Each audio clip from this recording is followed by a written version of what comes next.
My 4D framework is both an opportunity to think proactively as well as reactively to the circumstances we know are part of that future. The first of my 4Ds is defense, a realization that we will always be in need of international security. But it would be my hope that we could look at the first D, defense, in ways beyond the traditional context and definition.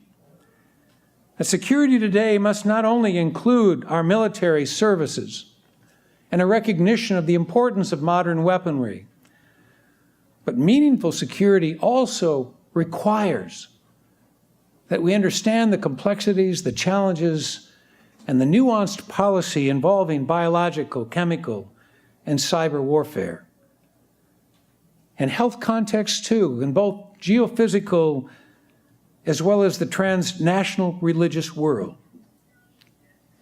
Our challenges over the last 60 years, as we look at security, have changed quite dramatically from those days in the Cold War in particular, when our primary concern during the Cold War was a recognition of the external relationships one country had with another.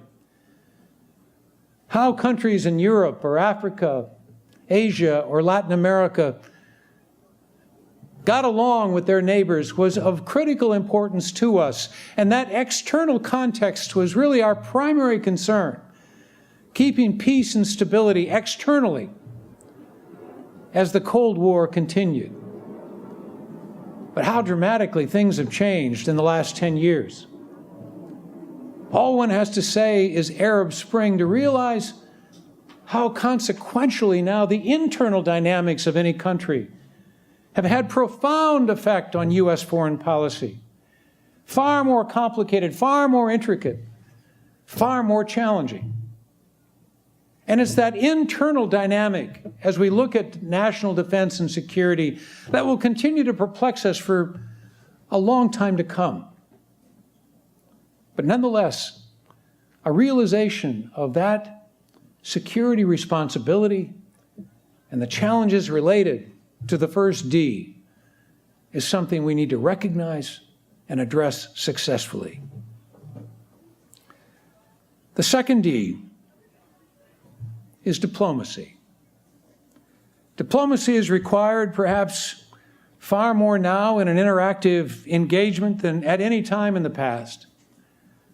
Because whether or not we can deal successfully with those internal dynamics depends, of course, in part to whatever security arrangements we can create, but far more on our ability to work with leaders within government, leaders both in and out of the government itself.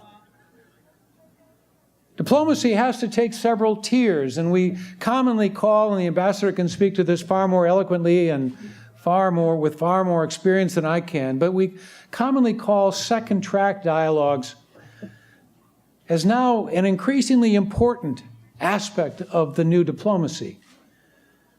Informal negotiations and discussions, informal talks, opportunities for students to work together, opportunities for partnerships like Georgetown and Sophia, second track dialogue and opportunities for new understanding of each other is so critical. So our second D, diplomacy, is absolutely essential if we're going to cope with the challenges as well as the opportunities as we see them unfold. The third D is development.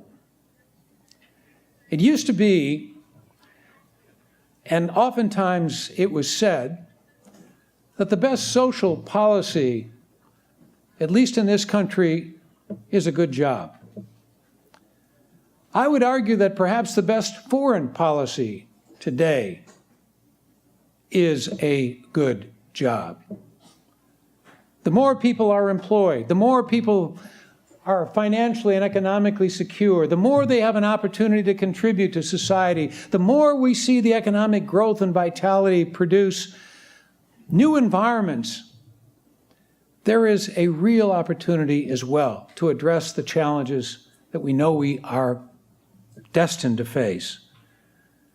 improving lives, primarily through better educational opportunities in the developing world, can have a profound effect on the third D, and in so doing, on both security and diplomacy as well.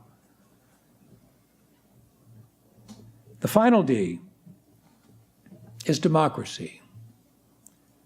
How critical it is for people to have a voice in their own governance. How much more difficult it is to produce that opportunity to have that voice today in so many parts of the world. Tonight I'm going to another meeting as a member. I'm the vice chair of the National Democratic Institute for International Affairs. Madeleine Albright, who is one of your most famous professors here at Georgetown and has had a couple of other jobs, I seem to recall, in public life over the years. But she is the chair and I'm the vice chair. But the whole purpose of the organization we commonly call NDI is to help build stronger democratic institutions and to create opportunities for involvement in countries all over the world. How badly we need that now. How badly that fourth D needs to be appreciated.